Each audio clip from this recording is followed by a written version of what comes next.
बहुत सारे लोग तो ये मिस्टेक करते हैं, जब किसी कार के एसी में गैस डालते हैं, जब उसको रिचार्ज करते हैं तो वैक्यूम करते ही नहीं, क्योंकि उनको पता ही नहीं कि वैक्यूम का क्या फ़ायदा है। अगर वो वैक्यूम नहीं करते तो बाद में यही होता है कि एसी सही से काम ही नहीं करता और बहुत सारा उसमें प्रॉब्लम भी होना शुरू हो जाता है। हेलो गाइस, आ गया हूँ फिर से एक नई वीडियो के साथ में। और आज की वीडियो में आपको बताने वाला हूँ कि एक कार का जो एसी सिस्टम होता है उसको कैसे रिचार्ज करते हैं, कैसे उसमें गैस डालते हैं, कैसे उसको वैक्यूम करते हैं, कितने देर तक वैक्यूम करते हैं, वैक्यूम क्यों ज़रूरी है, एक गैस का प्रेशर कितना होना चाहिए, एक एक चीज़ में आपको एकदम डिटेल से बताने वाला हूँ, एकदम बेसिक स्टाइल में आपको बताने वाला हूँ। आपको सब कुछ समझ में आने वाला है। तो मैं हूँ आपका दोस्त इंजीनियर नवाब और आप देख रहे हो कंप्लीट इंजीनियरिंग। अगर आपने अभी तक चैनल को सब्सक्राइब नहीं किया तो प्लीज़ कंप्लीट इंजीनियरिंग को सब्सक्राइब करो, लाइक करके हाइप करना मत भूलना। चलो वीडियो को शुरू करते हैं। एक कार के एसी सिस्टम को रिचार्ज करने के लिए आपको तीन चीज़ का ज़रूरत पड़ेगा। सबसे पहला ये प्रेशर गेज, इसमें दो गेज होंगे, एक ब्लू एक रेड। जो ब्लू वाला है वो लो प्रेशर साइड है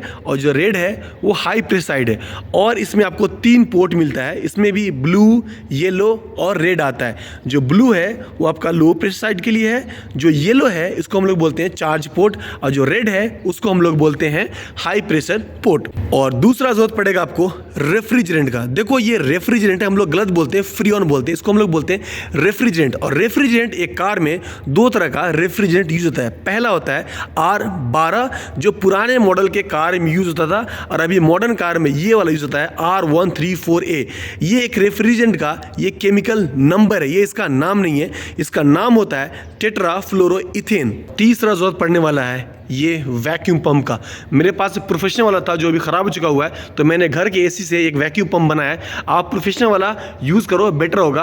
और अगर आपके पास नहीं है तो आप भी इस तरह से एक बना सकते हो, ये भी सेम काम करता है। तो चलो बाकी का प्रोसेस एक एक करके समझते हैं। सबसे पहले मैं आपको एक बेसिक जानकारी देता हूँ। किसी भी कार का जो एसी सिस्टम होता है ना, उसमें दो लाइन होता है, एक होता है सक्शन लाइन और दूसरा होता है डिस्चार्ज लाइन। सक्शन लाइन को लो प्रेशर लाइन बोलते हैं और डिस्चार्ज वाले को हाई प्रेशर लाइन बोलते हैं। तो उसको पहचानने का तरीका ये है कि जो मोटा वाला होगा ना वो हमेशा सक्शन लाइन होगा, और जो पतला वाला होगा वो हमेशा डिस्चार्ज लाइन होगा, हाई प्रेशर लाइन होगा।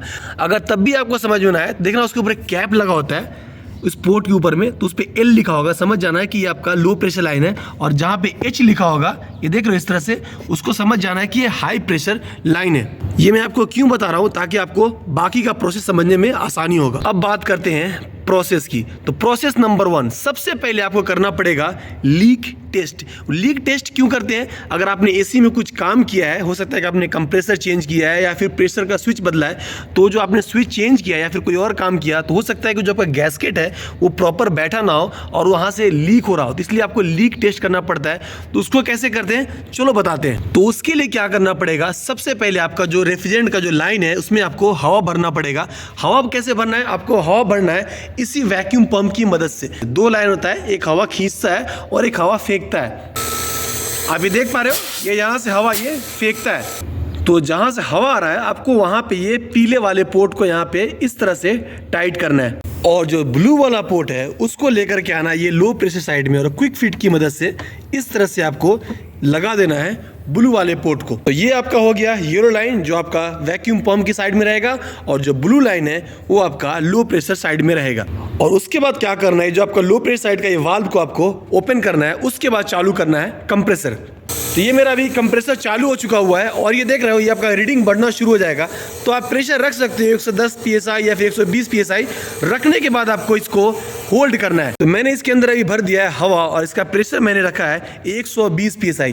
हवा भरने के बाद आपको 5 से 10 मिनट आपको वेट करना है।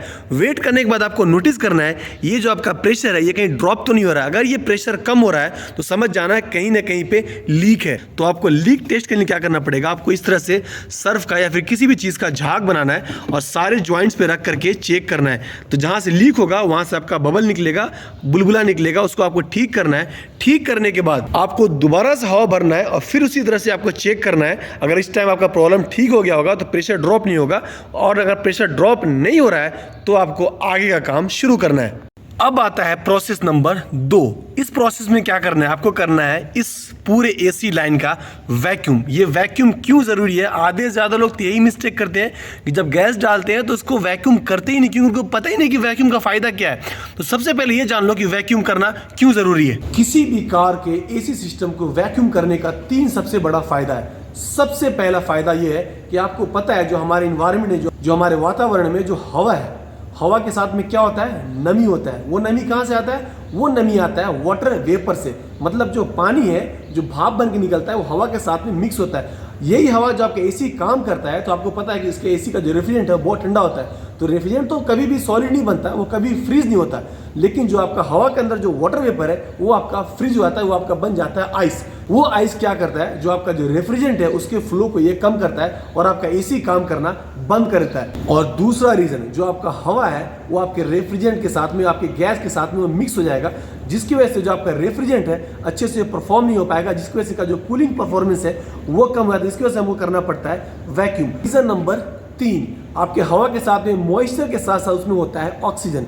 तो जो ऑक्सीजन होता है, जो अंदर का इंटरनल पार्ट है, जैसे कंप्रेसर, कंडेंसर, एवापोरेटर, इसको क्या कर सकता है, ये जंग लगा सकता है, इसको डैमेज कर सकता है। इसलिए आपको वैक्यूम करना बहुत ही जरूरी है। भाई बहुत मेहनत लगती है यार चीज़ों को अच्छे से एक्सप्लेन करने में, तो प्लीज़ मुझे सपोर्ट करो। चलिए आपको बताता हूँ वैक्यूम कैसे करते हैं। वैक्यूम करने के लिए आपको क्या करना पड़ेगा, आपका जो ब्लू फिटिंग है, ब्लू वाले पाइप में जो रेड फिटिंग है, रेड वाले पाइप में आपको लगाना है। और उसके बाद जो ब्लू वाला जो लाइन है लो प्रेशर साइड में, और जो रेड वाला लाइन है उसको हाई प्रेशर साइड में लगाना है। और जो आपका जो येलो वाला लाइन है, जो मैंने उस टाइम पे रखा था हवा फेंकने वाले साइड में, तो उधर नहीं लगाना है, अब उसको लगाना है हवा खींचने वाले साइड में। और इसके बाद क्या करना है, आपको जो दोनों वाल्व है आपको ओपन कर देना है, हाई प्रेशर साइड का भी और लो प्रेशर साइड का भी। इस तरह से आपको दोनों साइड में इसको आपको ओपन करना है। दोनों वाल्व को ओपन कर दिया है, उसके बाद आपको स्टार्ट करना है वैक्यूम का प्रोसेस। आपको ये वैक्यूम पंप को स्टार्ट करना पड़ेगा। वैक्यूम स्टार्ट करने से पहले आपको बहुत ही इंपॉर्टेंट जानकारी देता हूं कि वैक्यूम कितने देर तक करते हैं। देखो वैक्यूम दो चीज पे डिपेंड करता है।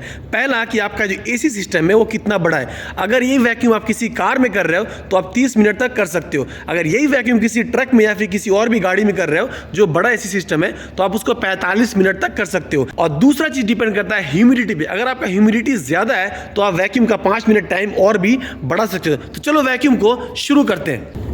तो अभी मैंने वैक्यूम चालू कर दिया है और आप देखोगे ये प्रेशर अभी ये ड्रॉप होना शुरू हो गया हुआ है, मतलब आपका वैक्यूम हो रहा है। चलो 30 मिनट तक अभी वेट करते हैं वैक्यूम होने का, उसके बाद फिर बाकी का प्रोसेस शुरू करते हैं। तो मेरा 30 मिनट टाइम अब पूरा हो चुका हुआ है और मेरा ये एसी सिस्टम वैक्यूम हो चुका हुआ है। आप देख पा रहे हो ये 0 से कितना नीचे हुआ है, मतलब अब ये नेगेटिव प्रेशर पे, अभी ये वैक्यूम पे है। एक चीज कभी मिस्टेक नहीं करना, कभी भी आपको वैक्यूम पंप बंद करने से पहले इस दोनों वाल्व को अच्छे से टाइट कर लेना ताकि आपका वैक्यूम लीक ना हो। उसके बाद ही आप वैक्यूम पंप को बंद कर सकते हो। वैक्यूम करने के बाद आपका बचता है फाइनल प्रोसेस गैस रिचार्ज करने का। तो उसको करने का क्या तरीका है, आपका जो रेड वाला ये पोर्ट है इसको अब निकाल लेने का आपका कोई काम नहीं है। सिर्फ आपको रेड वाले को निकालना है, ब्लू वाले को जहां था वहीं रहने देना। उसके बाद जो आपका येलो वाला है इसको जोड़ना है आपका, या तो गैस का बोतल उसमें जोड़ो, अगर इस तरह का टैंक है तो इसमें आपको इस तरह से जोड़ना है। उसके बाद क्या करना है, इस वाल्व को आपको फुल ओपन कर देना है। सब कुछ करने के बाद अब बारी है कार को स्टार्ट करने की।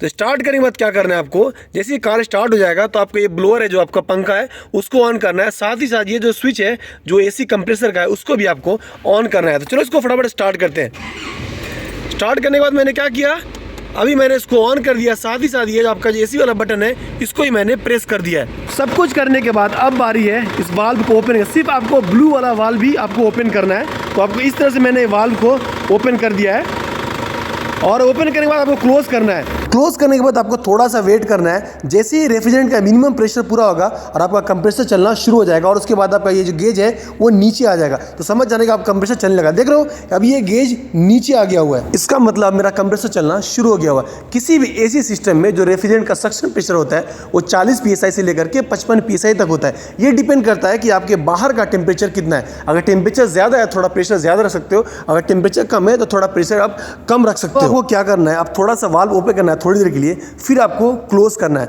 फिर ओपन करना है, फिर क्लोज करना है। इस तरह से आपका रेफ्रिजरेंट सर्कुलेशन होता रहेगा। ऐसा तब तक करना है जब तक इसका प्रेशर 40 PSI से लेकर के 50 PSI तक नहीं पहुंच जाता है। तो इस तरह से आपको रिपीट करना है और बीच बीच में आप जब सक्शन का जो लाइन उसको जब टच करोगे आप, तो आपको महसूस होगा कि आपका सक्शन लाइन बहुत ठंडा है। इसका मतलब समझ जाना कि आपका रेफ्रिजरेंट का सर्कुलेशन बहुत अच्छे से होता है। तो चलो प्रोसेस को रिपीट करते हैं और इस प्रेशर को 50 PSI तक पहुंचाते हैं। मैं हमेशा 50 रखता हूं ताकि एक अच्छा प्रेशर होता है, इससे कंप्रेसर का क्लच भी स्लिप नहीं होता। तो आप देख पा रहे हो मेरा जो प्रेशर है अभी वो 50 PSI तक पहुंच चुका है और मेरा ये काम अब कंप्लीट हो चुका हुआ है।